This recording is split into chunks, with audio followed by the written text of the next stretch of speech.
আসসালামু আলাইকুম, ওয়েলকাম করছি রিয়াসাদ আজিম। ভিন্ন ধর্ম মতাদর্শে যারা শুনছেন সবার প্রতি আন্তরিক কৃতজ্ঞতা। ওয়ানডে সিরিজ শুরু হবার অপেক্ষায় আর মাত্র ঘন্টা বাকি। বাংলাদেশ আফগানিস্তান মুখোমুখি হবে সিরিজের প্রথম ওয়ানডে ম্যাচে। ডিটেইলসে যাব। বাংলাদেশের 11-এ বড় চমক রয়েছে। 7 জন ব্যাটার 4 জন বোলার নিয়ে বাংলাদেশ খেলতে নামবে আবুধাবিতে। বাংলাদেশের এই ম্যাচকে কেন্দ্র করে অনেক ধরনের এক্সাইটমেন্টের উপকরণ রয়েছে। সবচেয়ে বড় রিজন সেটা হচ্ছে ওয়ানডেতে বাংলাদেশের এই মুহূর্তের যে র্যাঙ্কিং, নিজেদের ইতিহাসের একদম তলানিতে আমরা বলতে পারি। এবং আগামী world cup Namibia, Zimbabwe, south আফ্রিকায় যে বিশ্বকাপটা 50 ওভারি ক্রিকেটের হবে, সেখানটায় বাংলাদেশকে সরাসরি কোয়ালিফাই যদি করতে না পারে, সেরকম একটা সিচুয়েশন তৈরি হলে বাংলাদেশের ক্রিকেটের মান-ইজ্জত ধূলিসাৎ হয়ে যাবে। কোয়ালিফাই করতে হলে বাংলাদেশকে টপ 8-এ থাকতে হবে ভাই, একটা নির্দিষ্ট কাট-অফ ডেটের মধ্যে। এবং সেটা যদি বাংলাদেশ না পারে, দেন কোয়ালিফায়ার খেলতে হবে। সো টিম টাইগার্স দে আর আন্ডার প্রেশার। এই সিচুয়েশনে টিম টাইগার্স যখন মাঠে নামছে, প্রতিপক্ষ যখন আফগানিস্তান, বাংলাদেশের কাছে জয়ের তো বিকল্প নেই। এই সিরিজটা বাংলাদেশকে 3-0 জেতাটা খুবই আবশ্যক, কারণ পরবর্তী সময়ে যেই কম্পিটিটরদের এগেনস্টে বাংলাদেশকে খেলতে নামবে, they are more powerful, more genuine teams than the Afghans. So what is the discussion? Who will be the part of the 11? And definitely আবুধাবিতে বাংলাদেশের এক্সপিরিয়েন্সটা কেমন হতে পারে। আপনারা সবাই জানেন যে আবুধাবিতে বাংলাদেশ সবশেষ এশিয়া কাপে খেলেছিল। টপ 4-এর ম্যাচে বাংলাদেশ দুবাইতে খেলতে গেলেও আগের ম্যাচেসগুলো আবুধাবিতে খেলেছিল। সেখানটায় আমরা দেখেছিলাম যে আফগানিস্তানের বিপক্ষে সবশেষ যে ম্যাচটা খেলেছিল, যেটা অনেকটা ডু অর ডাই ম্যাচ ছিল, সেখানটায় বাংলাদেশ খুব ভালো ক্রিকেট খেলেছিল। সো যেহেতু আফগানিস্তানের বিপক্ষে বাংলাদেশের সবশেষ ম্যাচটা আবুধাবি স্টেডিয়ামে খেলা, আবুধাবির উইকেটে খেলা, একই দলের বিপক্ষে যখন বাংলাদেশ খেলতে নামবে, definitely it will give some confidence. But এখানটায় কথা রয়েছে, বাংলাদেশ তো দীর্ঘ সময় ধরেই আসলে ওয়ানডে ক্রিকেট খেলছে না, তারা টি-20 নিয়েই ব্যস্ত। আবার এখানটা একটা বেনিফিটের জায়গাও রয়েছে। আপনি যদি প্রতিপক্ষের দিকে তাকান, তারাও তো টি-20 নিয়ে ব্যস্ত। তারা এশিয়া কাপ খেললো, এশিয়া কাপের পরে বাংলাদেশের বিপক্ষে তারা টি-20 সিরিজ খেললো। So both the teams they are very much engaged with টি-20 cricket rather than ODIs. One day খেলার এই মুহূর্তে বাংলাদেশ দলের সবচেয়ে অ্যাডভান্টেজের জায়গা সেটা হচ্ছে যে টি-20 ফরম্যাটে বাংলাদেশ সবশেষ 4টা সিরিজে জিতেছে, এশিয়া কাপে কম বেশি ভালো করেছে, কিন্তু তারা কোনোভাবেই আসলে সেই সুযোগটা নিতে পারেনি যেখানটায় একজন এক্সট্রা ব্যাটার খেলানো যায়।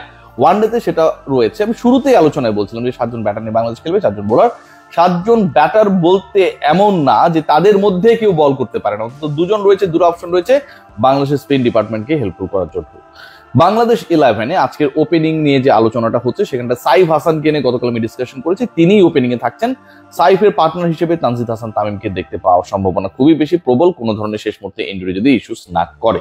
So Saif and Tanzid Hasan Tamim they will be the opener. Number 3, 4, 5 এই 3টা জায়গায় একটা চমক থাকবে। নাম্বার 3 তে আপনারা সবাই জানেন নাজমুল হোসেন শান্ত, তিনিও কিন্তু এনসিএল টি-20 আল আরাফা ব্যাংকের স্পন্সরশিপে যে এই টুর্নামেন্টটা চলছে, সিলেটে চলছে, সেখানটায় কম বেশি রান করেছেন। রাজশাহীর হয়ে তিনি খেলছিলেন এবং মোটামুটি একটা প্রিপারেশনের মধ্যে থেকেই আল আরাফা ইসলামী ব্যাংক টি-20তে এনসিএল টি-20তে খেলেই কিন্তু নাজমুল হোসেন শান্ত উড়াল দিয়েছেন আবুধাবির পথে। সো নাম্বার 3 এবং Najmul Hossain Shanto the ex captain of the side, তার উপর কিন্তু দলের একটা বড় ধরনের ভরসা থাকবে। নাজমুল শান্তর জন্য ওয়ানডেতে ভালো করাটা কিছুটা প্রেসারের, কারণ ইন্টারন্যাশনাল ক্রিকেট থেকে অন্যদের মতো তিনি কিছুটা হলেও এতটা অ্যাটাচ না, একটু হলেও দূরে। নাম্বার 4-এ কে খেলবেন?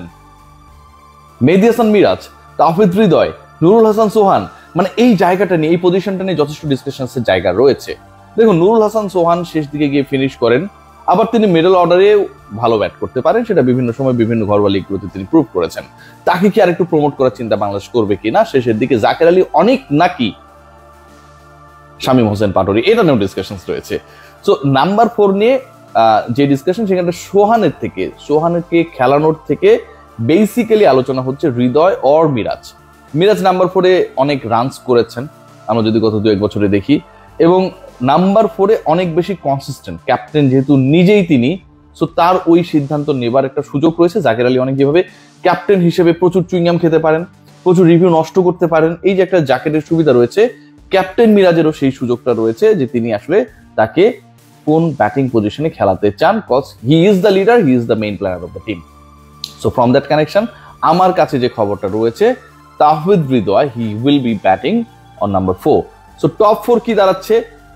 1 নাম্বার 2 নাম্বারের পজিশনটা হচ্ছে Saif and Tamim, number 3 Najmul Hossain Shanto, number 4 Tahmid Hridoy. So Miraz কোথায় ব্যাট করবে? মিরাজ কি ফিনিশিং এ চলে যাবে, 7 এ ব্যাট করবে নাকি আরো আগে?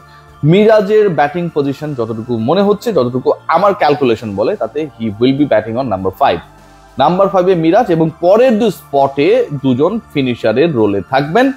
একজন তো সোহান, আপনারা সবাই জানেন, সোহানকে বাদ দেওয়ার কোনো সুযোগ নেই। আরেকটা ব্যাপার আপনাকে এনশিওর করি, দলে যদি উইকেট কিপার এক্সট্রা থেকেও থাকে, টি-20তে সোহানকে যেভাবে অনেকটা জাকের সুযোগই দেন নাই যে তিনি কিপিং করবেন, বেস্ট কিপার দলে থাকার পরেও জাকেরের কাছে মনে হয়েছে টি-20 ক্যাপ্টেন্সি যখন তিনি করছিলেন যে যত বল আসবে আমার রিফ্লেক্স যতই স্লো হোক না কেন, যতই মিস করি না কেন, যতই পায়ের 2 ফাঁক দিয়ে 4 হয়ে যাক না কেন, আই হ্যাভ নো প্রবলেম, তারপর আমি কিপিং করবো। সোহানকে আউটফিল্ডে থাকতে হবে, বাট এখানটায় সেটা হচ্ছে না। Nurul Hasan Sohan, he will be the keeper of Bangladesh today. So Nurul Hasan সোহানের সাথে, মানে নুরুল হাসান সোহানের যে পজিশনটা, সেটা তো ধরেন 6 জন ব্যাটার আমি বলেই দিলাম।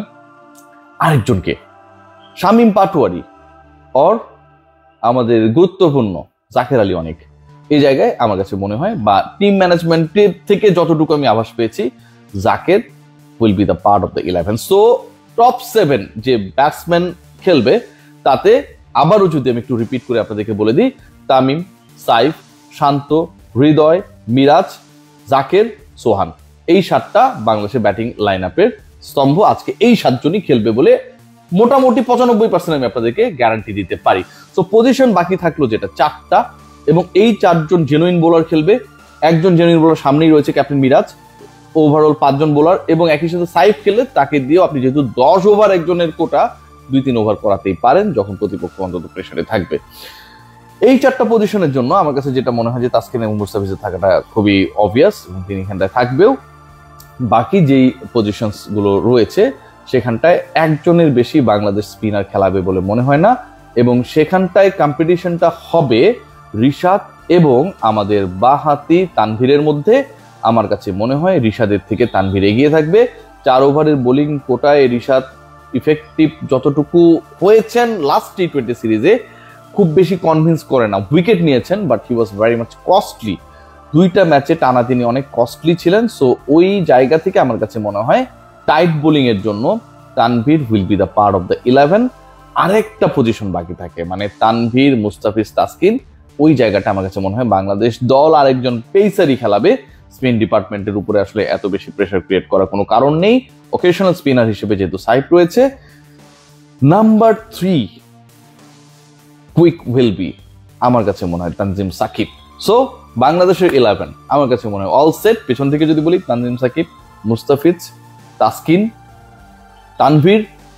তানভীরের স্পিনিং পার্টনার হিসেবে আপনারা সবাই জানেন যে এখানটায় মিরাজ থাকবেন, এবং বাকি যে 7টা পজিশন রয়েছে সেই 7টা পজিশনে মানে টেকনিক্যালি ওপেনিংয়ে সাইফ হাসানকে প্রমোট করা হবে, এবং সাইফের পার্টনার হিসেবে Tamim, then Shanto, then Hridoy, then Miraz, then Jaker and Sohan. Good luck for Bangladesh. বাংলাদেশের ওয়ানডে সিরিজটা টি-20 সিরিজের থেকেও, যে সিরিজটা বাংলাদেশ খেললো সেটা 2-1 হলেও সমস্যা ছিল না, বাট এখানটায় প্রবলেম হয়েছে। Very much important. সবাই ভালো থাকবেন, টেক গ্রেট কেয়ার।